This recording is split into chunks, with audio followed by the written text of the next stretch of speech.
The U.S. Supreme Court will hold oral arguments on Wednesday, November 5th, concerning the broad tariffs imposed by President Trump.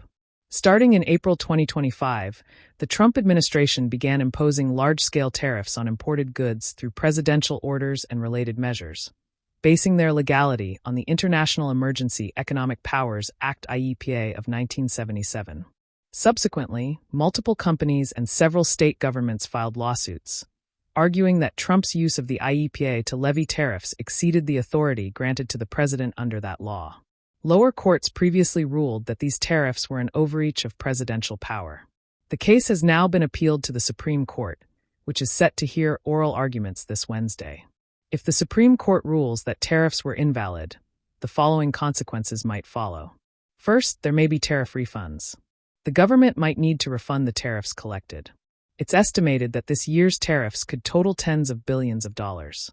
If the court rules that the tariffs were invalid from the start, importing companies, including foreign suppliers, could request refunds from the U.S. government.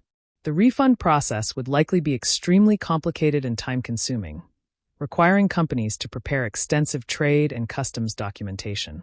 Next, there could be reduced government revenue, as these tariffs have generated significant tax revenue for the U.S. government. If they are ruled invalid, these revenue sources could disappear in the future. Federal budget planning, trade balances, and fiscal forecasts could all be affected.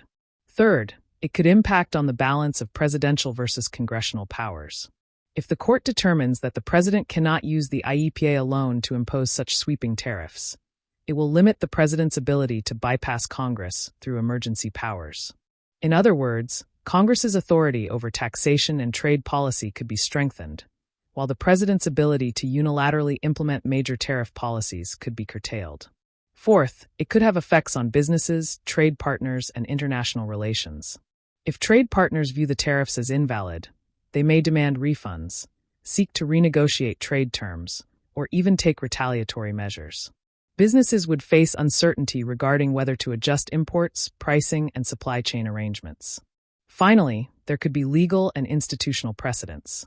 The case could set an important precedent known as the Major Questions Doctrine, establishing that when the government seeks to use extraordinary laws, such as emergency powers, to implement major policy actions, it must have clear and explicit authorization from Congress.